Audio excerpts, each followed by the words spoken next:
All right, y'all, what's going on? It's Combo Breaker 99. I am back with another video. Okay, y'all, so we're about, what, 3 days? About 3 days removed from the big championship fight between Shevchenko and Santos. And like I said, it was a good fight. Already watched it a couple times.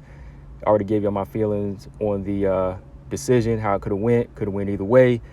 Not here to argue that at this point. I just want to do this video real quick because, you know, a lot of people have been talking about this fight. They had things to say. I've been looking at my community page as well as the live streams last night, and just looking at other pages writing about this fight. You know, Michael Bisping, he had things to say. DC had things to say about Valentina and her performance over Shevchenko. And it's like I said, look, Tyler Santos, if you were really studying her and what she was bringing to the table, you'd understand that this was going to be a hell of a fight for Valentina Shevchenko. So to me, the people that are surprised or already going off the deep end saying Valentina Shevchenko was exposed or, you know, she's getting older, I think they're the people that didn't really believe in what Tyler Santos was bringing to the table, right? Because that's the only excuse they can come up with now, right? They're like, oh, man, if somebody like this came around, maybe it is Father Time, right?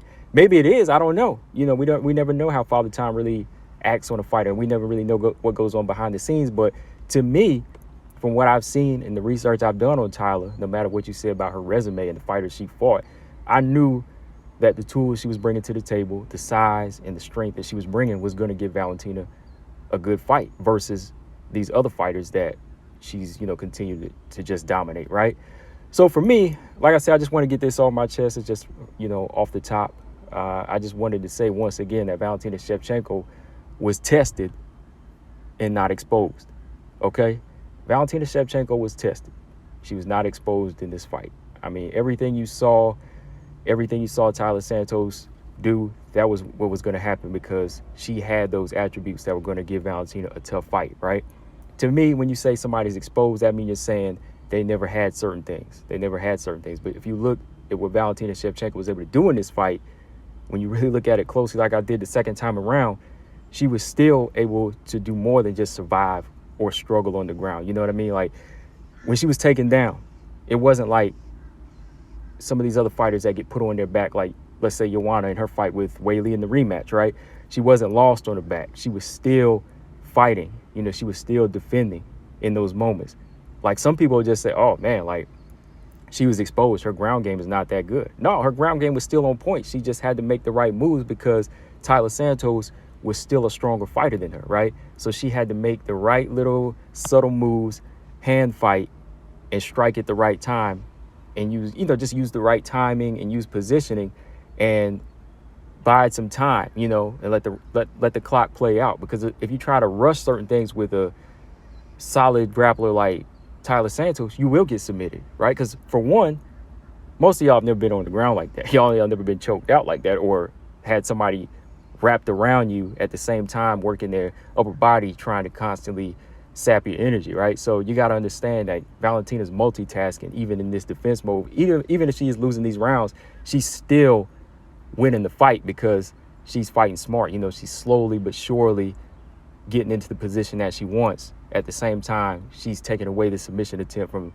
Tyler Santos. So you have to really look at these little things that she's doing here. Because, like, I even said when I went back and looked at the fight, I said, dang, like, Santos is really working hard. Like, she's really working hard, but she's not even coming close to getting that arm up under the chin. Like, Valentina's really making it work. Like, Valentina, you can still see, like, she's sliding the chin down, and then all the while she's landing little strikes, and she's still, like, extending her arms out, pushing Santos' arms back. At the same time, she's got to worry about that squeeze around the body, right? Because Santos has the triangle around it tight. So you got to understand that's a lot of pressure right there.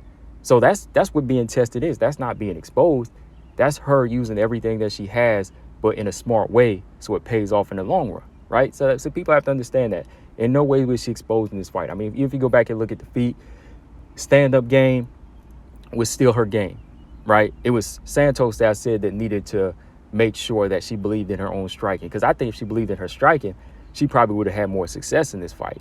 She probably would have landed more power shots upstairs, you know, if she would have really believed in it or caught Valentina off guard or something like that, you know. But Valentina understood that she's not believing in the striking, so that's what built Valentina's confidence up in the stand-up. But when it came down to the ground, I hear a lot of people saying that she was exposed, but no, she was just dealing with a bigger, stronger fighter, and that's what's going to happen.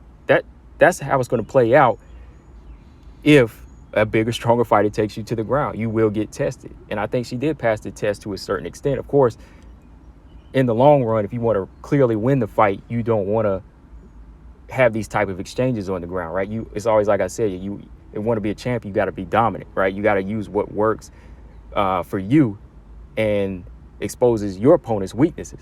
That's how you have to do it. I've always said that. So Valentina choosing to take it to the ground at times, or letting herself be taken down, or, you know, initiating her own takedowns and getting taken down, that wasn't smart on her part. And I don't think it was an IQ thing. I think it was just like an ego thing, that she wanted to prove that her grappling was just as good like she did against Jessica Andrade. But that was a big mistake in this fight. But other than that, you know, there was nothing about her IQ exposed, because when she was on the ground, like I said, she still was able to survive these moments. And then when it came down to adjusting throughout the fight, she still came back, like I said, in a very close round 3, but still landed damaging shots that paid off for her. Even if they didn't count on the judges' scorecards, they were still working. And that's why I'm saying, like, even if you're losing rounds, you still have to be doing something to cause damage, or just take away your opponent's energy as you slowly build up your own momentum. And that's what she did. And that's what a champion does. That's why in no way was she exposed. She was just tested now against a fighter that's been putting everything together.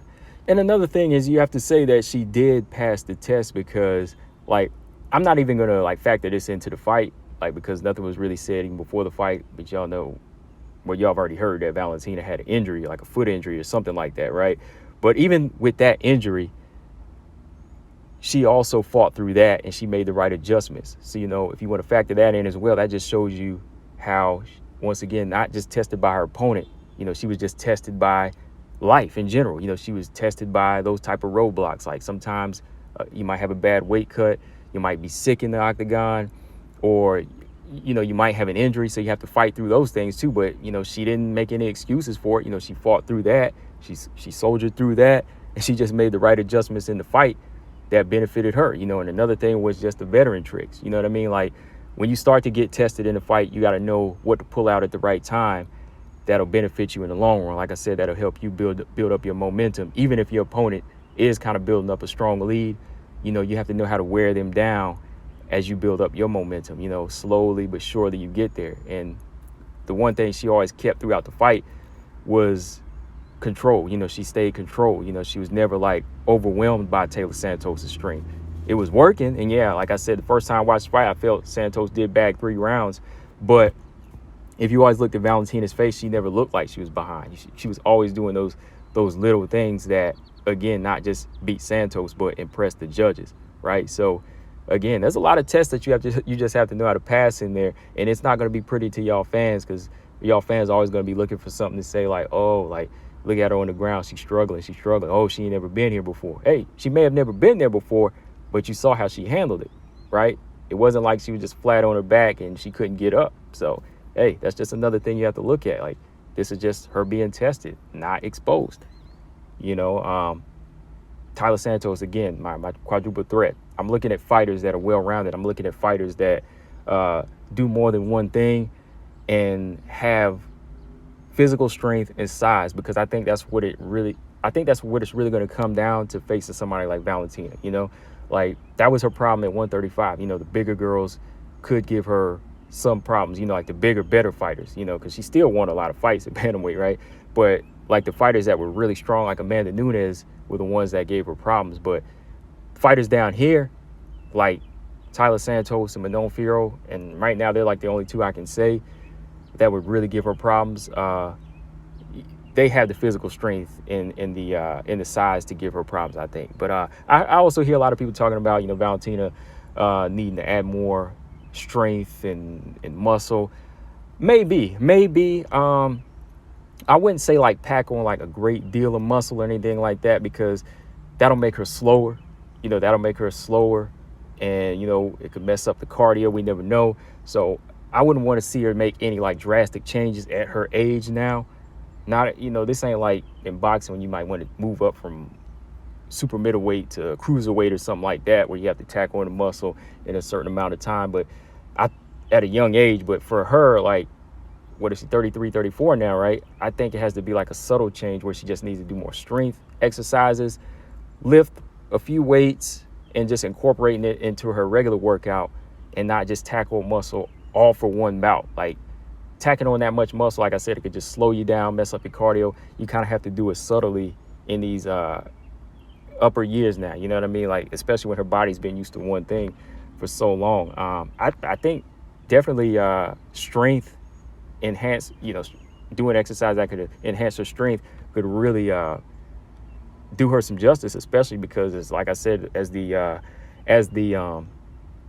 flyweights get bigger and stronger, she needs to get bigger and stronger, right? So yeah, that is a fact. Yeah, she does need to add that to her game. I just don't want to see her like tack on too much or like get to Santos's size, because there's only like an inch height difference from Santos and Valentina. I don't want to see Valentina like get these big traps and big guns, that she can't, throw with the same accuracy or the same speed anymore. Like, I still want her to keep the speed, but she just definitely needs to add the strength to her game, because let's be real, when you slow down, you will need to hit harder to keep fighters off of you. Just like in boxing, as Ali slowed down, I feel like his power increased more. He had to start hitting guys harder, because once they can catch up to you, you're more of a target. They'll be on you more. So as Val, she starts to slow down, she's gonna need to be more strength based to be prepared to either take girls down, or when girls take her down, so she can win these exchanges on the ground against these physically strong girls. But overall, man, like, what I seen from her was just a fighter that was just being tested on all levels. I think, for one, she probably was taken out of her comfort zone and was like, oh, this ain't the same as usual. Like, most of these girls, they're already broken mentally, but Tyler Santos didn't break mentally. So that might have shook Valentina a little bit, but it never exposed anything. To me, it just maybe said, okay, we're not dealing with a Lauren Murphy here. We do have to use something, and we're prepared for something that's never been done in any of my championship fights. And she handled it. And like I said, not every fight is going to be pretty. Not every fight is going to be you walking away with what is it, 50-45, a decision like that, or a TKO. There's going to be somebody that's going to be studying you, or just have something that can nullify you at the time. And to prove you're a champion, it's on you to prove that you have that plan B or plan C. And I think Valentina, she proved that. Again, not every fight is going to be some little cakewalk, even if you are the most dominant champion. That's why I say, fans, y'all got to understand yourselves. Like, what are y'all looking for? Like, that's what it is for the fan. Like, let's ask that question to the fan. That might be a video itself. Like, I stand by it. I say she wasn't exposed. She was just tested. But fans, y'all got to understand what y'all really want in the game. First, y'all say she fights tomato cans. Then when she fights somebody that's really good, it's like, oh, she was exposed. Like, what do y'all want? Where's the middle ground here? Where's the middle ground? She fought somebody that tested her. You're supposed to give her credit for that. You're supposed to give your champions credit for that. When Ali got knocked down by Frazier and he came back and beat him in the rematch, I gave him credit for both fights, in the L and the W. You know what I mean? What's up with that? So fans, they got to learn what they want. I think that's what it is. But to me, she wasn't exposed. And once again, just like the decision, I'm not arguing with anybody about that. Great champions will be tested. The question is, will they get the W at the end of the day? And she did. Combo Breaker 99. I'm out. Subscribe. Peace.